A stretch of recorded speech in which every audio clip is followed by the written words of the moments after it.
Welcome to XRP Pro Ledger, and today we need to address something directly before we get into the data, because on April 23rd, 2026, something happened in Washington that most retail investors processed as another crypto industry lobbying story, and that institutional analysts are reading as the most precisely documented legislative countdown in XRP's history. The Crypto Council for Innovation and the Blockchain Association, representing over 120 organizations, Ripple, Coinbase, Kraken, Circle, Andreessen, Horowitz, Galaxy Digital, Chainlink Labs, Paradigm, Consensys, Uniswap Labs, OK, and Stand with Crypto chapters, sent a formal joint letter to the Senate Banking Committee demanding an immediate markup of the Digital Asset Market Clarity Act bill that cleared the House 294 to 134 on July 17, 2025, and has been sitting in Senate limbo ever since. This is the most coordinated industry pressure campaign since that House vote, and it arrived with a specific timeline attached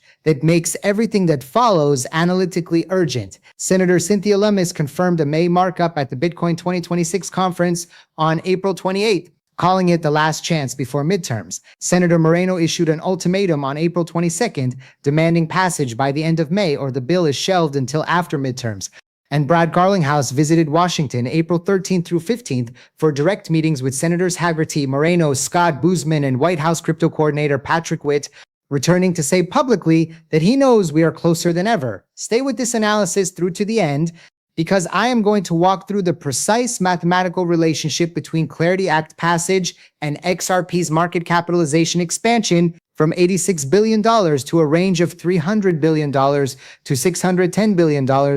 and explain exactly why the 14-day window between May 11th and May 25th is the most consequential legislative slot in XRP's institutional history. Let us establish the precise statutory significance of the Digital Asset Market Clarity Act before we address the capital flow implications, because the institutional price projections attached to this legislation only make analytical sense when you understand exactly what the bill does at the regulatory architecture level. The Clarity Act's mature blockchain test is the specific provision that classifies XRP as a digital commodity under CFTC jurisdiction, and this classification is not a symbolic regulatory acknowledgement.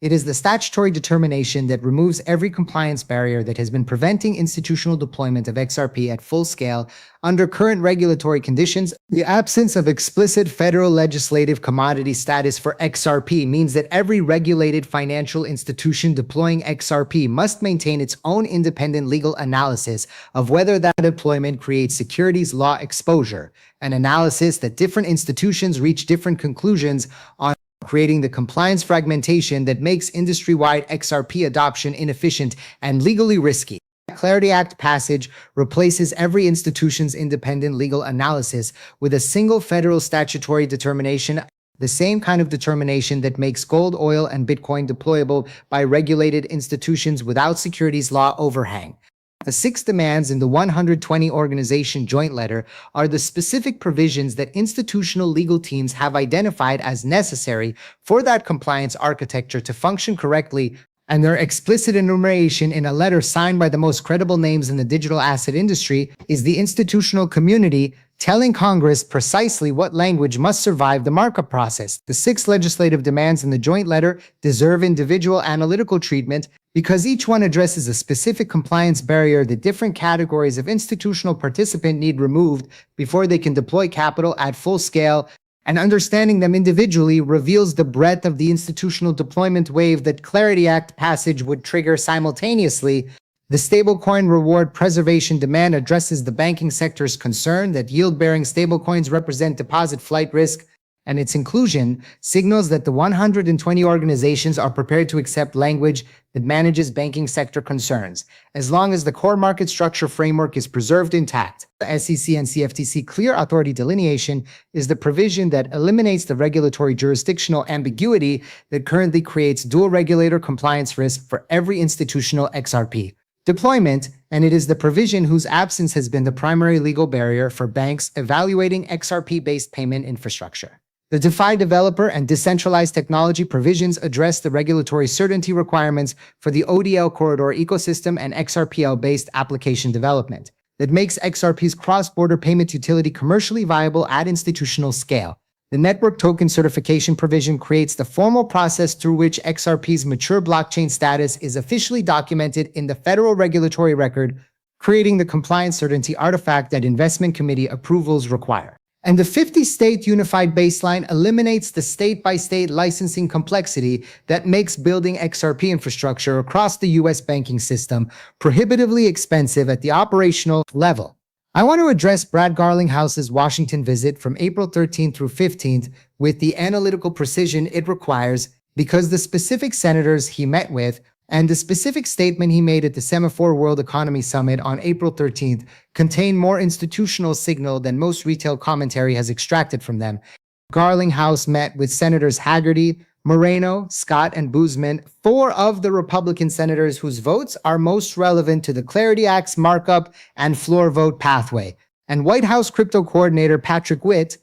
whose role in coordinating executive branch support for the legislation is directly relevant to whether the White House applies political pressure to accelerate the Senate timeline. The fact that Garlinghouse was in those specific rooms on those specific days and emerged to say at one of the world's most sophisticated financial summits that when people are at their peak frustration, that is when they finally compromise, and he believes we are there, is the statement of a CEO who has just completed direct legislative intelligence gathering and is communicating his assessment to an institutional audience. His subsequent X post from mid-April confirming great conversations and that the window for the Clarity Act is open and now is the moment to act is not a social media post. It is a public communication from a CEO who has direct visibility into the Senate negotiation status and has determined that communicating urgency publicly serves the legislative strategy. Stay tuned, because the Senator Tillis standoff that is currently generating retail anxiety is the specific political dynamic that Garlinghouse's peak frustration characterization was describing, and its resolution is the final piece before markup. The Senator Tillis ethics provision standoff is the political friction point that the retail market is processing as a potential bill killer, and that institutional legislative analysts are processing as the final negotiating friction before the compromise that enables committee advancement. Tillis is conditioning his vote on the inclusion of language restricting White House officials from promoting or issuing digital assets, a governance provision that addresses political ethics rather than digital asset market structure. The North Carolina Blockchain and AI Initiative sent a follow-up letter to his office on April 24th, reinforcing the industry's position, a lobbying action that signals the industry views Tillis's objection as addressable through continued engagement rather than as a fundamental policy disagreement. The critical analytical insight is Tillis's ethics provision objection does not alter the 6 substantive market structure provisions that the 120 organizations have demanded be preserved intact. It is an ancillary governance provision negotiation, the type of dispute that Senate procedural mechanics are specifically designed to resolve through compromise language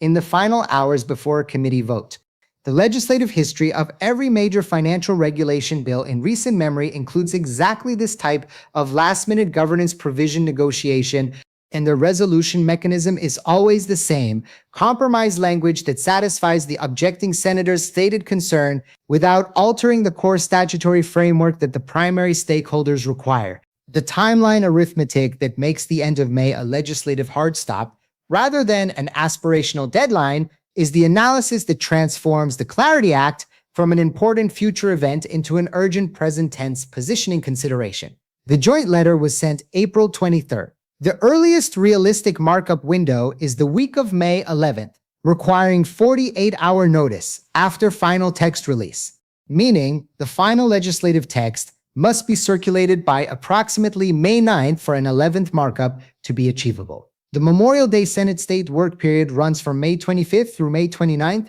creating a legislative shutdown pressure that effectively moves the real deadline to approximately May 21st, leaving a 10-day execution window from May 11th to May 21st for markup, floor scheduling, cloture vote if needed, and final floor vote. Senator Lummis called this the last chance for a specific reason, and Senator Moreno's end of May ultimatum reflects the same legislative arithmetic. Or if the bill does not achieve a floor vote before the Memorial Day recess, the congressional calendar transitions into the midterm election cycle, in which no senator facing re-election will risk a controversial crypto vote,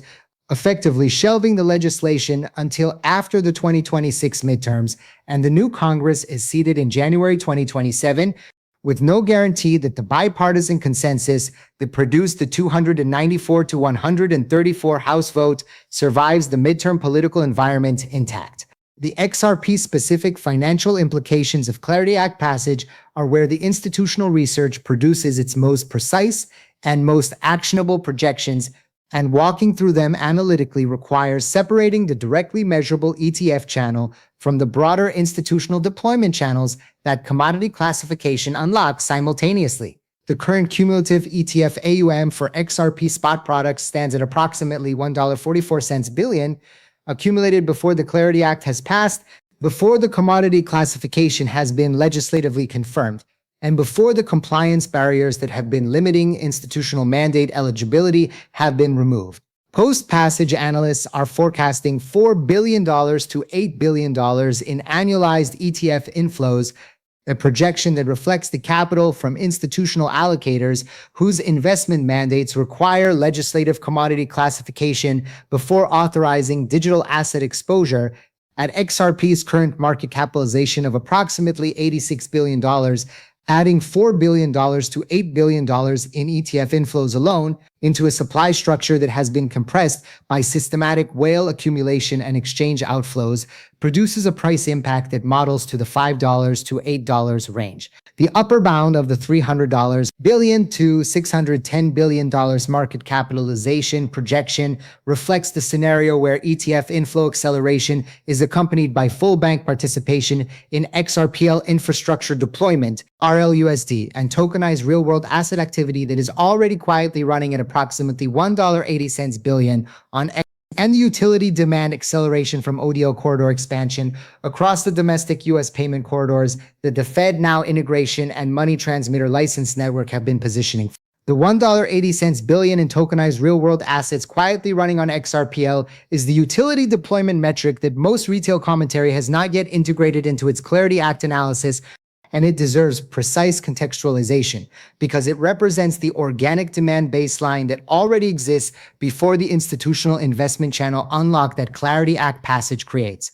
Tokenized government bonds through the Kyobo life insurance deployment in South Korea, RLUSD stablecoin settlements running through regulated exchange infrastructure, and the ODL corridor transaction volume that the 22 million XRP movement to Ripple-linked corridors tracked by Whale Alert has been documenting. These are not future applications of XRPL infrastructure. They are current production deployments generating real transactional demand for XRP as a settlement and liquidity asset, independent of any investment market dynamics. When Clarity Act passage removes the compliance barriers that have been preventing full bank participation in XRPL deployment, this $1.80 billion in existing RWA activity is the foundation on which institutional bank deployments layer additional demand, creating the compounding utility demand growth that Standard Chartered's market capitalization modeling incorporates into its $8 to $10 price range projections. The institutional capital that is front-running the May timeline is positioning ahead of both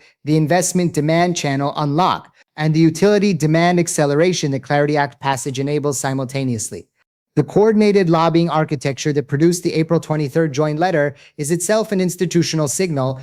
because the specific organizations that signed it represent the full spectrum of institutional participation in the digital asset ecosystem. And their simultaneous public commitment to the 6 legislative demands creates political accountability that individual lobbying efforts cannot match. Andreessen, Horowitz, and Paradigm signing the same letter as Ripple and Coinbase represents venture capital and technology investment capital aligning with payment infrastructure and exchange operators on a shared legislative priority, an alignment that signals industry consensus at a depth that makes individual political objections harder to sustain. Galaxy Digital and OKX signing alongside Chainlink Labs and Uniswap Labs represents the convergence of trading infrastructure, Oracle networks, and decentralized protocol development on the same statutory requirements, demonstrating that the 6 demands reflect genuine industry-wide operational necessity rather than the preferences of any single category of market participant. The 120 organization coordination effort itself required months of preparation, drafting, legal review, signatory recruitment, and timing coordination, investments of organizational capital that the participating firms would not make unless they assessed the legislative outcome as genuinely achievable within the May timeline. The letter is not hope, it is organized institutional pressure from entities with direct financial stakes in the outcome. The complete analytical picture that late April 2026's data assembles for the position investor is one of a precisely documented legislative window